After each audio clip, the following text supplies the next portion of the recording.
nobody, except maybe folks in Balmorhea, believed that the Bears had a chance to beat the Coyotes in the state championship game. But despite what people say about games, you still have to play the game.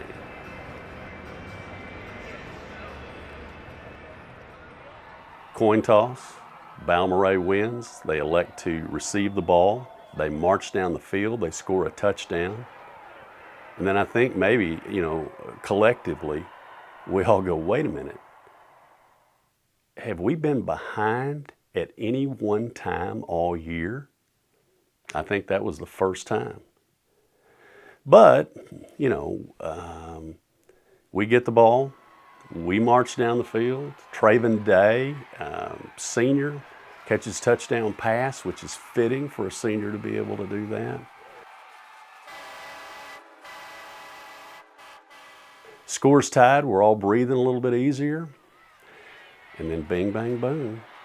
There go the Bears, straight down the field. Another touchdown. And for the second time, we're behind, 16-8.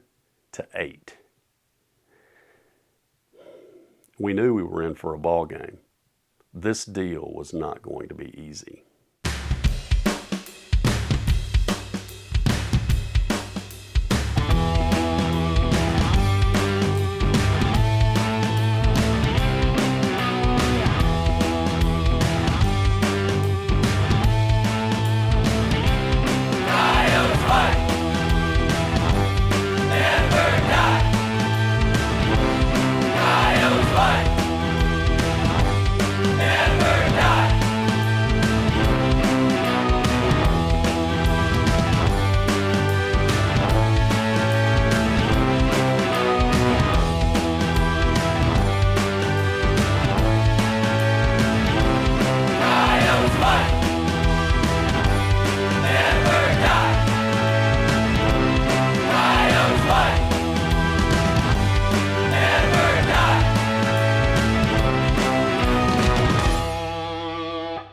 Well, we ended up exactly where we expected we would be at the state championship game at AT&T Stadium there in Arlington, Texas, and it was a great experience. Now, I know that as we're wrapping this series up, we've taken a little different trek. It's not just been a highlights show. It's not been your typical rah-rah experience, because we wanted to give you a little bit behind the scenes. And in the same way about this game, I want to talk really about the experience, about the feel, the vibe of the whole thing, because there's all kinds of interviews of players who were stellar, all kinds of interviews of coaches and press conferences and all of those kinds of things. But to be able to be there and to experience it, I used that term early on, doing all of this has been like breathing pure oxygen for an extended amount of time. Well, it just kept on with that. For me personally, being able to take my 86-year-old mother to that stadium and to watch her alma mater win an 8th state championship was really special. For my son to be able to be there, for, close forever friends to be there, even to be, participating in part of, this series that we're doing, to be there. And it was just, it was a special, special moment. The tailgate party, I couldn't, people roared through, 8, 9, 10 briskets, the sausage. People were having a great time. They were relishing being able to see people they hadn't seen. My former coach, Mario Acosta, who lives in the Austin area, he and his wife came up to the game, and I hadn't seen them in maybe 40 years. So it was really a special time. And watching all the moms and the dads, all the people in the booster club, get everything ready and be excited about this. Even having to sweat through small details like do they have the press passes for us, and having to get everybody lined out, and making sure my mom was taken care of as far as finding her way to the seat and all of those kinds of things. Even the worry and the stress of it, when you look back on it, even that was enjoyable. And then you walk into the place, and getting to go back into the locker room before the game, where they're getting taped up, they're doing all the last minute stuff, going back over things, iterating and reiterating things that they have talked about now for 12 straight days that they're going to do in the game. And just to see the wonder and the excitement on coaches and players' faces, and all the little managers, all the little coyotes who help with water, ball boy, kicking tees, all those kinds of things. Those were kids that looked like it was their first Christmas, because they were wide-eyed, they're walking around. They had to be reminded that we had a job to do, so even that was fun. But, just getting together, and then that first walk out in warm-up onto the field, kind of takes your breath away. And, being able to look up in the stands, and there were cameras everywhere. I mean, there was our crew there, and we had, 4 people, doing sound, doing, film. There's the Texas Stadium crew, that their feed's going onto the big screen and all of that kind of stuff. The ESPN guys are there, finishing up all of their filming for the documentary that's coming out in February. Everywhere you turned, there was a camera. And, I'm amazed at our kids, who live in a town of 350 people, but they just acted like, this is no big deal. We've had people, taking our picture all year long. You go through the school songs, you go through the national anthem, you go through running through the tunnel and all of that kind of thing. And then finally, it's time to kick the ball off and play the game. And play they did. It was a kickoff to a heck of a first half, a back and forth game.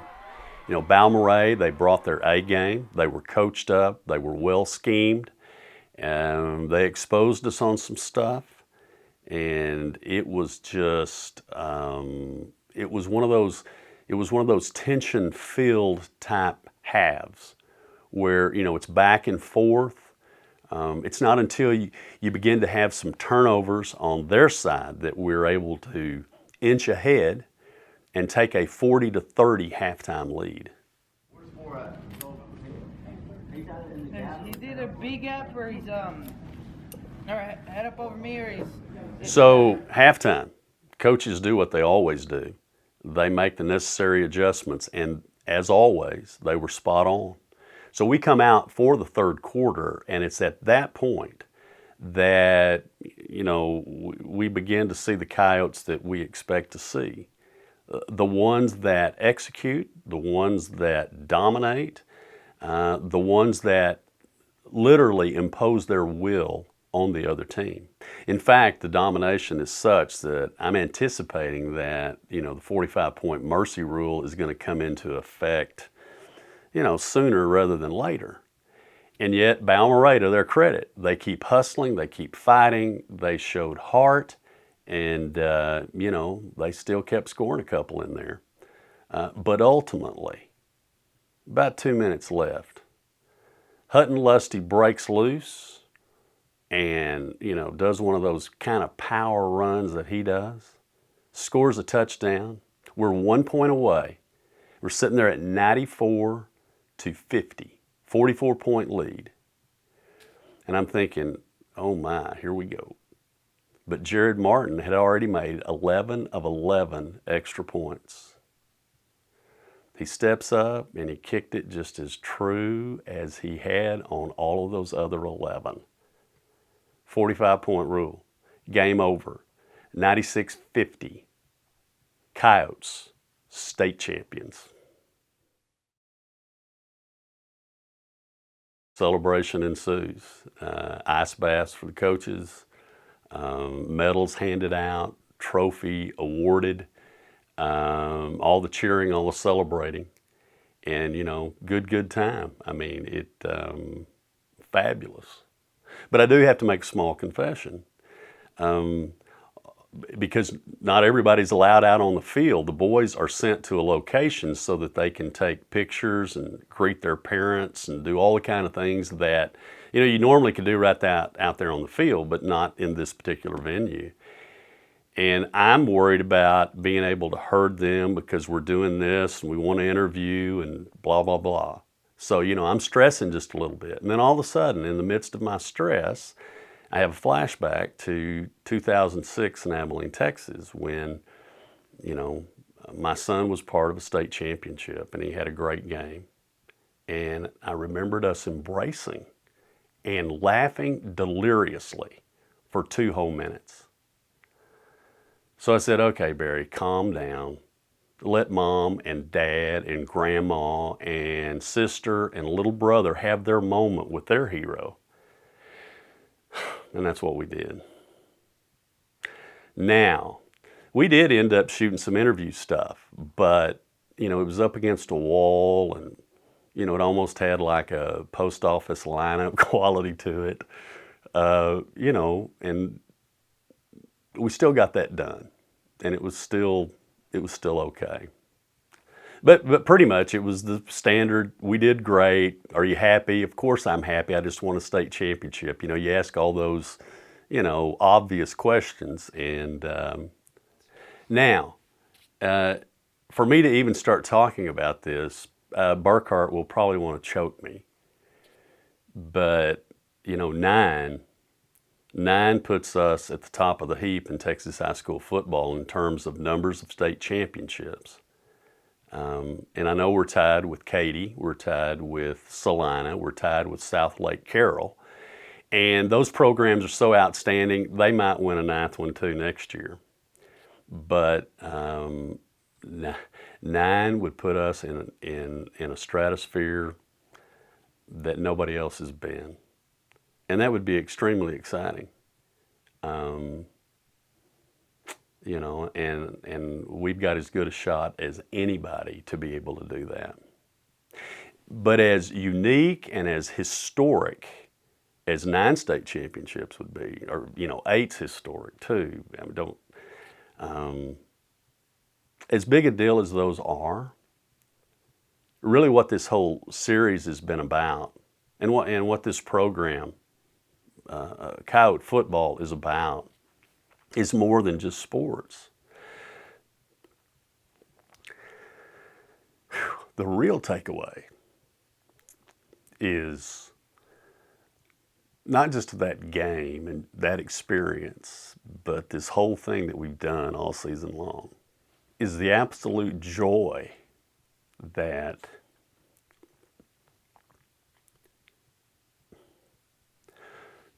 watching some of the greatest kids imaginable pour their hearts and their minds and their souls and all they've got in trying to do something that is special, and doing such an incredible job, and the coaches with them, and just the amazing school and cheerleaders and teachers and community, and to be able to experience that and watch that, just the sheer joy that goes with it is, Jason Lewis and I talk about this all the time, about this rare time that we're getting to live in, this special time that we're getting to live in. And it just kills me sometimes when people at times want to focus on just minor stuff, and I want to say, hey, Do you not realize what we're in the midst of? Do you not realize just how extraordinary this is? I realize that we're in small town America. I realize that, most people are never going to ever know that there's six-man football anywhere. But I don't care what level it is. I don't care if we're the smallest of the small. I mean, we are the biggest of the big, because this is the most rare, phenomenal kind of thing that you can imagine. Over these last 14, 15 years, it's just been incredible. And, to be able to capture this and talk about it, and let a wider audience know about it, absolute labor of love. And so, these last 14, 15 years, this is a program that has inspired all of us who have any connection with it, and has made us want to be better people, and has made us want to achieve greater things. And the entire school, every different aspect of it, has gotten better and better and better. It's not just football that we do well at. Now, we may not necessarily be hoisting state championship trophies in every area, but our kids understand what hard work's all about. They understand what opportunity's all about. And that's a good thing.